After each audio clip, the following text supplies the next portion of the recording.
ನಮಸ್ತೆ. ಓಂ ಶ್ರೀಮಾತ್ರೆ ನಮಃ. ನಾನು ಇವತ್ತು ಬಂದಿದ್ದೀನಿ ಶ್ರೀಲಂಕಾದಲ್ಲಿರೋ ತ್ರಿಂಕೋಣೇಶ್ವರ ಟೆಂಪಲ್ಗೆ. ಕೋಣೇಶ್ವರ ಟೆಂಪಲ್ ಅಂತ ಹೇಳಿದ್ದು ನೋಡಿ, ಇದು ಅಷ್ಟದಶ ಶಕ್ತಿಪೀಠದಲ್ಲಿ ಒಂದು ಶಕ್ತಿಪೀಠ. ಮೊದಲನೇ ಶಕ್ತಿಪೀಠ ಲಾಂಕಾಯಾಮ್ ಶಾಂಕರಿ ದೇವಿ ತಾಯಿ ತೊಡೆ ಭಾಗ ಬಿದ್ದಂಥ ಜಾಗ ಇದು. ಮತ್ತೆ ಇದು ಇನ್ನೊಂದು ವಿಶೇಷ ಏನಂದ್ರೆ, ರಾವಣ ಪ್ರತಿಷ್ಠಾಪನೆ ಮಾಡಿರೋಂಥ ಲಿಂಗ ಕೋಣೇಶ್ವರ ಟೆಂಪಲ್ ಅಂತ ಹೇಳಿ. ಇಲ್ಲಿ ಅಗಸ್ತ್ಯ ಮಹಾಮುನಿಗಳು ಬಂದು ಜಪ ಮಾಡಿ ಹೋಗಿರೋಂಥ ಜಾಗ ಇದು. ಅಗಸ್ತ್ಯ ಮಹಾಮುನಿಗಳ ಕ್ಷೇತ್ರ ಇದು.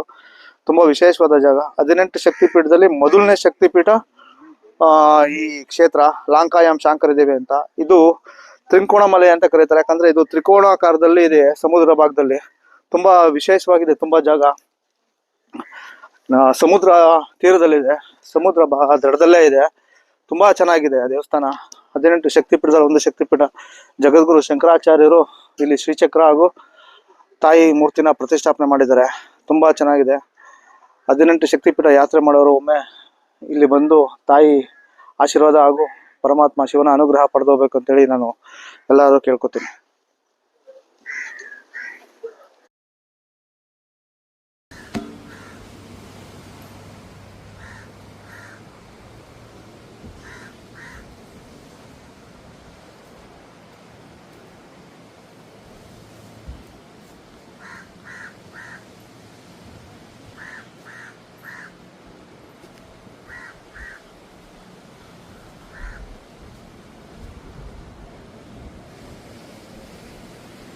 ನಮಸ್ತೆ.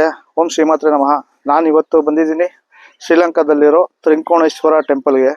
ಕೋಣೇಶ್ವರ ಟೆಂಪಲ್ ಅಂತ ಹೇಳಿದ್ದು ನೋಡಿ, ಇದು ಅಷ್ಟದಶ ಶಕ್ತಿಪೀಠದಲ್ಲಿ ಒಂದು ಶಕ್ತಿಪೀಠ. ಮೊದಲನೇ ಶಕ್ತಿಪೀಠ ಲಾಂಕಾಯಾಮ್ ಶಾಂಕರಿ ದೇವಿ ತಾಯಿ ತೊಡೆ ಭಾಗ ಬಿದ್ದಂಥ ಜಾಗ ಇದು. ಮತ್ತೆ ಇದು ಇನ್ನೊಂದು ವಿಶೇಷ ಏನಂದ್ರೆ, ರಾವಣ ಪ್ರತಿಷ್ಠಾಪನೆ ಮಾಡಿರೋಂಥ ಲಿಂಗ ಕೋಣೇಶ್ವರ ಟೆಂಪಲ್ ಅಂತ ಹೇಳಿ.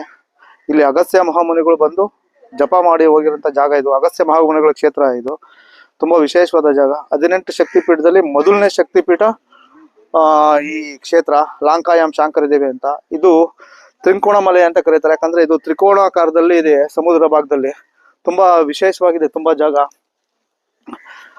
ಸಮುದ್ರ ತೀರದಲ್ಲಿದೆ, ಸಮುದ್ರ ದಡದಲ್ಲೇ ಇದೆ. ತುಂಬಾ ಚೆನ್ನಾಗಿದೆ ಆ ದೇವಸ್ಥಾನ. 18 ಶಕ್ತಿಪೀಠದಲ್ಲಿ ಒಂದು ಶಕ್ತಿಪೀಠ.